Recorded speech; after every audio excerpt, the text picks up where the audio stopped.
Empiezan cuando en la escuela no hablan del común destino, ni explican por cuál camino llegamos a ser despensa, ni enseñan por qué avergüenza a veces ser argentino. Hablan de lo... Bueno, hasta que hagamos la llamada por la otra vía, vamos a estar seleccionando la columna del politólogo Aurelio Argañarás. Ahora sí, que se jugó en las patillas. Vamos a contarte que ya estamos en conexión con el politólogo, con el analista político Aurelio Argañarás.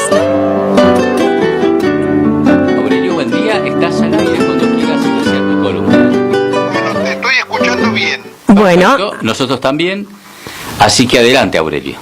Bueno, ¿te presentamos? ¿Te parece, Aurelio? Bueno. Lo primero que hay que saber para entender a Putin o a la Rusia de Putin es que Rusia, después de la disolución de la URSS, ha sido humillada y saqueada por Occidente, particularmente por los Estados Unidos. Nuestro propósito de ningún modo es tomar partido o justificar nada. Nuestro propósito es brindar elementos para que se pueda entender.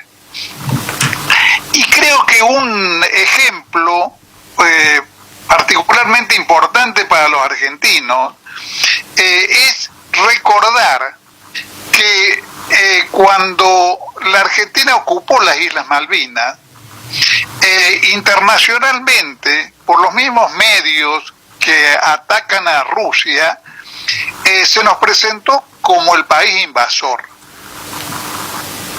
Argentina había invadido las Malvinas.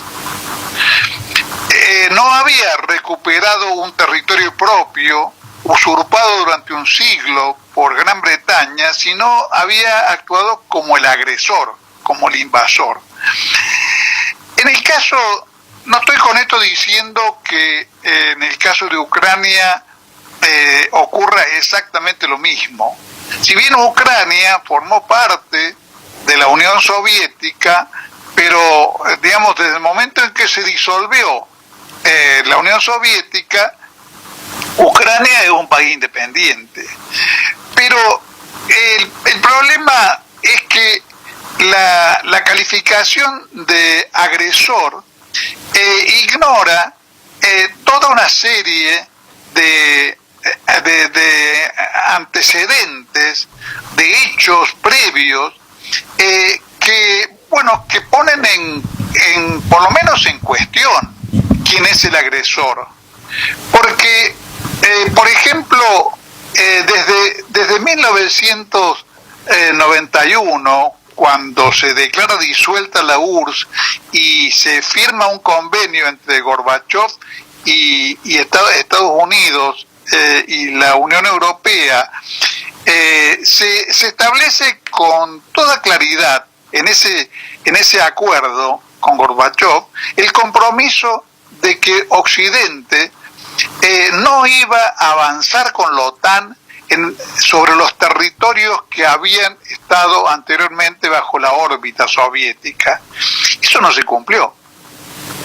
No se cumplió de ninguna manera. No se cumplió ni en lo más mínimo. Pero además, digamos, la situación, la disolución de la URSS, que obedece a procesos internos de la URSS, fue aprovechada por Estados Unidos particularmente y por Occidente en general, en complicidad con la complicidad de sus socios menores, los oligarcas rusos, fue saqueada y humillada. Los efectos de esa situación han sido muchas veces expuestos en distintos trabajos. Obviamente yo no puedo reproducir todo lo que se ha dicho sobre el asunto, pero hay algunos datos que son por demás elocuentes del grado de ruina en que se sumió a la economía rusa después de la disolución de la URSS, como por ejemplo el hecho de que el promedio de vida en los varones descendía a los 53 años, o que los ahorros de toda la vida de un académico, de un profesor universitario que contaba con eso para su vejez, de pronto en un proceso inflacionario desatado por los oligarcas, no valían más que para comprar un par de zapatos. El empobrecimiento general de la población rusa fue pavoroso. Durante años cobró importancia el tener para alimentarse una huertita en el fondo de la casa. Todos los indicadores fueron de retroceso abismal de la población. Y ese proceso se conoce poco. En los círculos más o menos informados de todo el mundo, tiene cierto conocimiento lo que se llama el siglo de humillación de China. El siglo de humillación de China, que creo que nos da una medida de quiénes son los actores de los que estamos hablando, fue un siglo durante el cual Europa transformó a China en una semicolonia miserable y la derrotó militarmente, particularmente Gran Bretaña, nada más ni nada menos que para legalizar la venta dentro del territorio de China por parte de los ingleses del opio, para sostener el derecho de los ingleses a sostener dentro de China un plantel de consumidores de opio de 150 millones de personas. La humillación de China es uno de los procesos. China, uno de los países pioneros del mundo en cuanto al conocimiento científico y al desarrollo material, fue colocada en esa situación de una manera absolutamente despiadada y brutal por este mundo que nos vende su rol de defensor de las libertades y las democracias. Por eso hablo de lo que para nosotros es más cercano, que es la experiencia Malvinas, porque ese mundo está habituado o tiene como una de sus armas, digamos, ¿no?, el manejo de la propaganda global para distorsionar los hechos al punto de decir que en el caso de Malvinas la Argentina era el país agresor. Bueno, la columna de hoy me fue inspirada por la lectura de un libro de un periodista catalán que se llama Rafael Poch de Feliu, que yo lo encontré en estos días en una librería. Es un libro corto de este autor, del cual yo había leído un libro extraordinario hace muchos años, que por lo menos según mis conocimientos es lo mejor que se ha escrito sobre la desintegración de la URSS.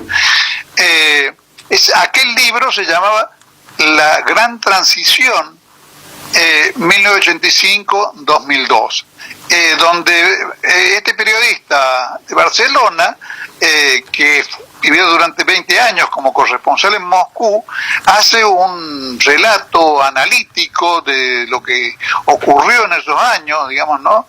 Que por lo menos, repito, según mis conocimientos, es la obra más clara que se ha escrito sobre el tema.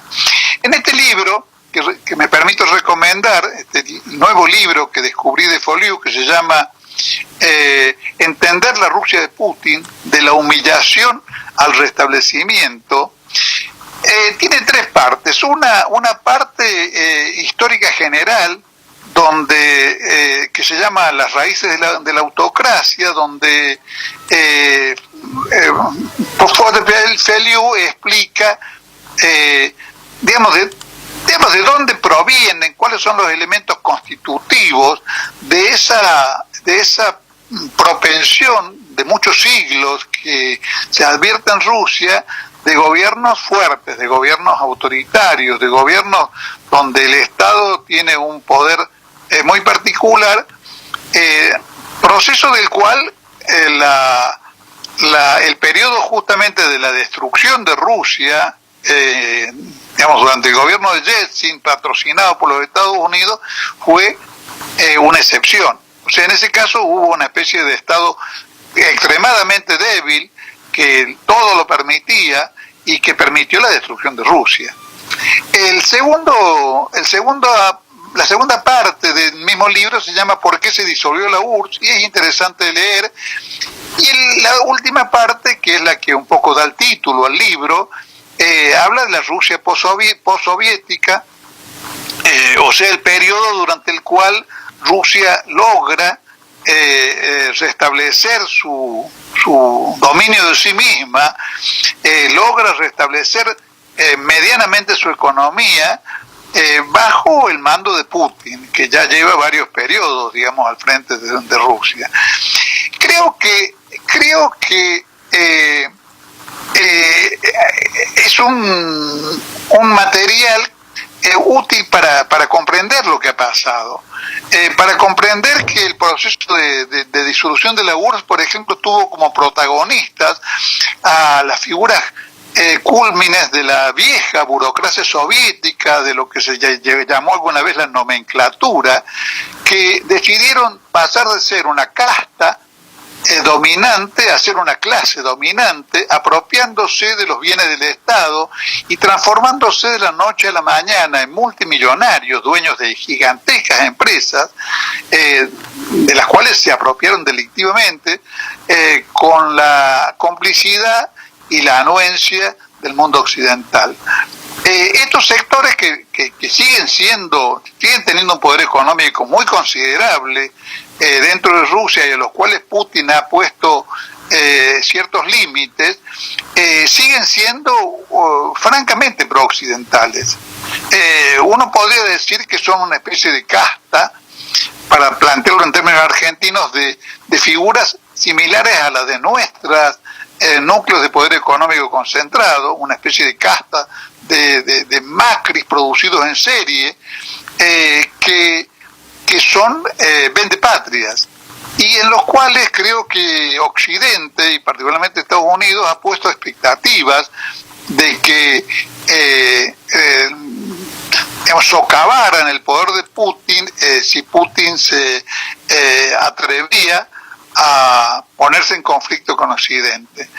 Eso no ha ocurrido. Es cierto que los oligarcas que son pro-occidentales, pero la experiencia a un año de la invasión de Ucrania muestra que en realidad Putin se ha consolidado, que el pueblo ruso los respalda con una enorme amplitud mayoritaria, y que en principio, por supuesto esto no es un vaticinio lo que estoy haciendo, pero en principio todos esos cálculos han demostrado ser erróneos.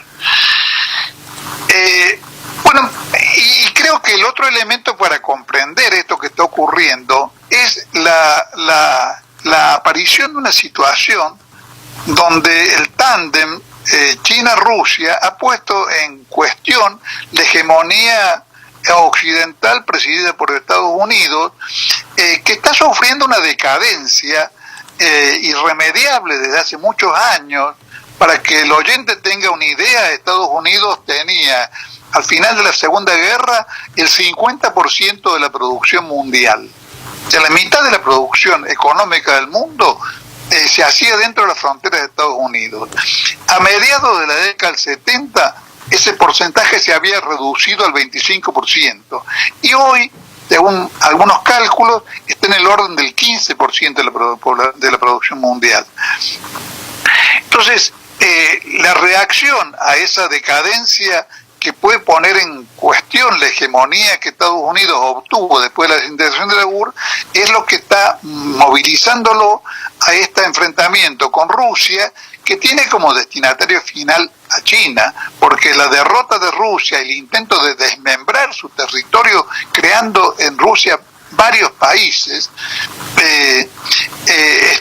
apunta a dejar a China en la soledad y facilitar de esa manera el aislamiento que el bloque occidental está tratando de imponerle. Y bueno, todo eso va acompañado de una enorme parafernalia propagandística, donde se produce de todo tipo de sonceras. Hay gente que incluso ha sido convencida de que Rusia es el comunismo, como si no hubieran pasado 30 años desde que se disolvió la URSS y se transformó en un país capitalista, con algunas atipicidades, pero un país donde en realidad la propiedad privada está concentrada en pocos y poderosos propietarios. Entonces creo que es necesario que hagamos lo posible por introducir cierta racionalidad en el análisis y además ver esto con los ojos argentinos que nos imponen una actitud de prudente no embanderamiento con el bloque occidental, donde lo único que tenemos que ganar es la condición de sirvientes. Es decir, Occidente no nos puede ofrecer nada en este momento.